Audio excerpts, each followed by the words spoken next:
Wow, so it seems like the Eagles may have actually solved their biggest problem with new defensive coordinator Vic Fangio taking control of the defense with his old school mentality and changing the culture, while this rookie shocked one of the Eagles' defensive leaders with his ability, and Jalen Carter is scaring NFL offenses as he looks like he's poised to dominate in 2024. And he's got this former Eagle fired up about it. So could all these things help the Birds solve what was a massive issue for them last year? Plus, Jalen Hurts looks poised to improve in one key area in 2024 after struggling a bit last year, while Sidney Brown just gave us a massive update on his injury. So we're going to talk about all that and so much more, and we won't waste any time. Let's get straight into it. So let's start this off by looking at the Eagles' scheduled Kelly Green games for this year, as they were just announced back on Friday, and just like last year, the Birds picked some very interesting matchups to wear them for. Now, again, just like last year, the Eagles will wear their Kelly Green uniforms for 2 games, with the first one being in Week 9 against Jacksonville on Sunday night, and then the other being at home against Dallas in Week 17 in a game that might just have massive playoff and divisional ramifications, so that's going to be insane.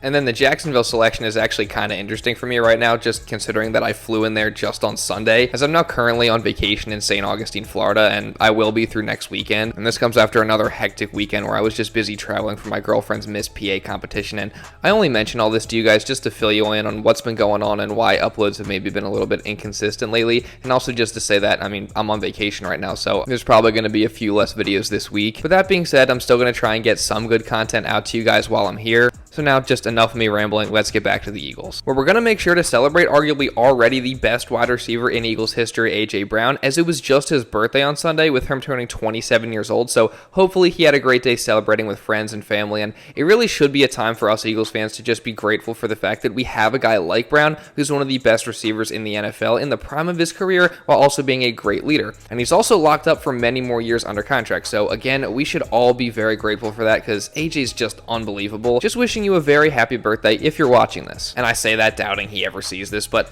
who knows, because in the past few days, it was just revealed that AJ is a big fan of both fellow Eagles content creators Josh Davis of the Philly Special Show and Thomas Mott, so big shout out to them because they've been doing unbelievable recently, even doing interviews with players and apparently getting the attention of big name guys like AJ, which is just so impressive, and I'm hoping to get to that point someday. So for you guys watching this video right now, make sure you subscribe, like, and keep coming back to watch these videos, and who knows, maybe eventually I'll get some interviews going with a few players as well if the opportunities present themselves. I mean, that would just be awesome. And something else that was really awesome was DeVonta Smith's 3rd annual charity softball game, which featured a ton of athletes and Eagles players, and we got a ton of fun videos coming out of that with guys like Jalen Hurts, AJ Brown, and Saquon Barkley all participating, and Smitty himself competing in the home run derby along with AJ and Avonte Maddox until cornerback Isaiah Rodgers eventually won it with an insane 12 home runs. And then later, DeVonta Smith's team also won the actual softball game, so that was cool, but what wasn't cool is seeing Jalen Hurts almost get hit in the head by a softball, as Hurts lobbed a soft pitch to former Eagles wide receiver John Hightower, who smacked it right back in the direction of Hurts, who was able to avoid getting hit by ducking behind the net. So thank goodness nothing worse happened and Jalen didn't actually get hit, because, I mean, say Jalen actually did get hit in the head and the ball hit him in the wrong spot or got him a specific way, and worst case scenario, I mean, he could be dealing with a very serious, maybe even long-term injury. So again, just so glad that Jalen's okay. And also, can you please stop scaring us during these softball games, because this is now the 2nd year in a row that it's happened. But now, sticking with Hurts, everybody has obviously been very critical of the franchise QB as of late, which I've talked about plenty in a few of my recent videos, so I'm not going to go too in-depth on the whole situation, but one of the things that has been criticized quite often is his leadership, which I personally just didn't agree with that criticism very much at all. But for those who are concerned about that, it was recently revealed by All-Pro right tackle Lane Johnson that Hurts has made a big effort to become a much more vocal leader in the offseason, so that's definitely a good thing. But again, for some people, that wasn't their real concern with Hurts, and one of those people is Eagles reporter Reuben Frank, and Rube actually recently revealed what he thinks was the real issue with Jalen last year that must get fixed, as he recently said, quote, "The problem wasn't leadership, it was turnovers. If Hurts didn't commit 6 turnovers in the Eagles' last 5 games, they probably would have gone 13-4 and won the division, and we wouldn't have been having these conversations." And look, that's definitely fair, as Hurts did struggle at times last year with turning the ball over, but at the same time, like, it's hard for me to pin all the blame for the collapse and even just the turnovers themselves on Hurts alone, as the coaches really didn't do him any favors with the offense that they were running, as especially towards the end of the year, Hurts really had nowhere to go with the ball a lot of the time because defenses had caught on to the Eagles' predictable offense, and defenses also started to blitz him a ton, and there were no hot routes or answers for it in the offense. Plus, the defense was just terrible and couldn't help Hurts or the offense out at all towards the end of the year, so it's really really just hard for me to solely get mad at Hurts when the collapse was clearly a collective thing, and Jalen just really was not put in good positions to succeed. And I definitely do think that that'll change this year with Kellen Moore coming in as the offensive coordinator. I mean, there's definitely going to be a lot more creativity and variety in offense, and Jalen's going to have a lot more places to go with the football, and there will be answers against the blitz. So I believe that Jalen's definitely going to cut down on the turnovers this year under Kellen Moore, and the entire offense is just going to be so much better because of it. Although it seems like ESPN doesn't agree with that, as they recently released a list of what they believe are the league's top 10 offenses in the NFL heading into 2024, and the Eagles somehow weren't on it, as they listed the 49ers, the Chiefs, the Lions, the Rams, the Bengals, the Dolphins, the Packers, the Bills, the Texans, and the freaking Colts.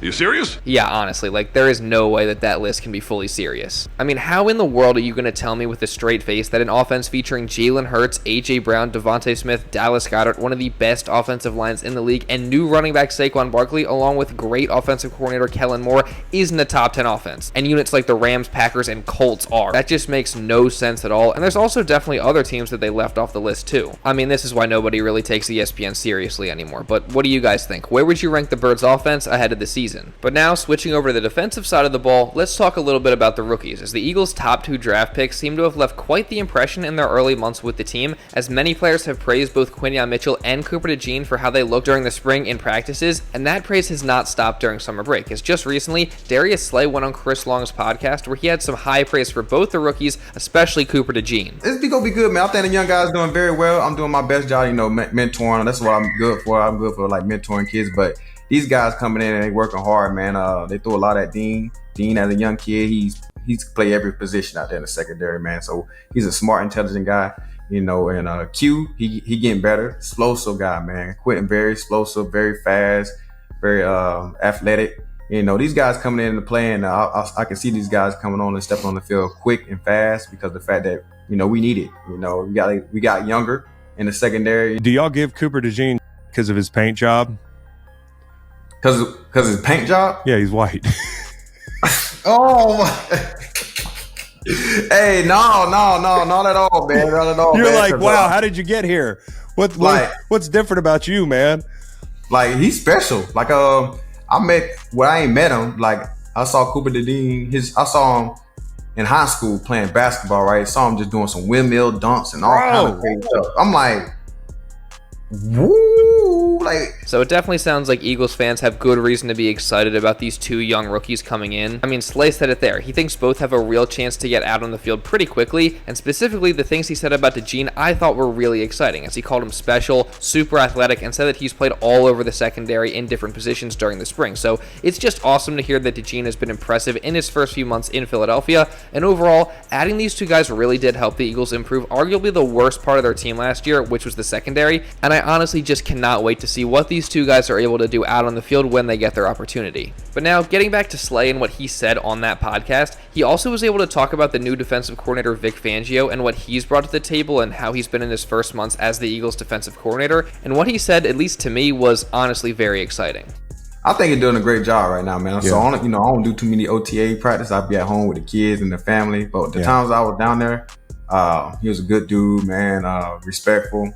He's quiet though. You know what I'm saying? He more of a guy like, you gotta go into his office. He really more detailed. Like, he tell you from every position what job need to be done and how you do it, and this is how you want it to look, and he go about his day. So he look like the type of coach that if you don't do what my job needs you to do, I don't care how much you get paid, I'm benching you.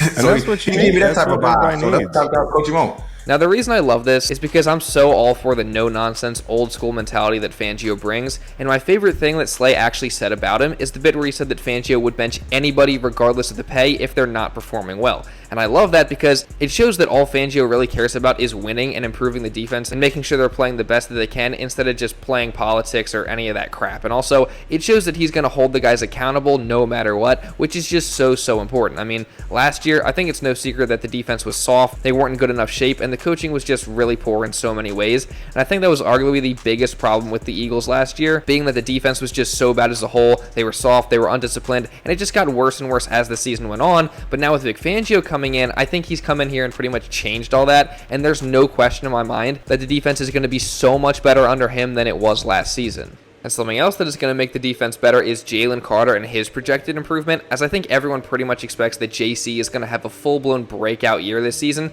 as after an impressive rookie year where he eventually fell off towards the end, Carter has now had a full year to develop, get used to being in the NFL, and get in great shape, maybe the best shape of his life, and all reports suggest that he's been doing just that. So if Carter does break out like everybody expects him to, he's going to be an absolute monster on the Eagles defensive line, and it could launch what turns out to be a legendary career for Carter. And all this hype surrounding JC has people fired up, including former Eagles defensive end and Super Bowl champion Chris Long and Darius Slay, as they both raved about Carter on their podcast together. One of the moves I loved the most they made a couple years ago was Jalen Carter, because I think Jalen Carter can be special with the capital S. And when I watch him, he's a guy that makes me want to put my pads on, join the team again, so I can be like, hey, you could be the best ever. You know, you're that good. You could be one of these guys they talk about like the best Eagle D lineman of all time. He's that talented. Yeah, he's very good. What does it have to be for him to take that next step as a leader? Because you got Fletch leaving, you got some guys at Kelsey. You know, you need some of these young guys to step up a little bit. Do you see that intensity from him this offseason? Yeah, man. He approaching it in a different manner. You know, he's a guy that gets going too. So him and Chauncey, they about the same. They gets it going. They go give you a mouthful and go back it up.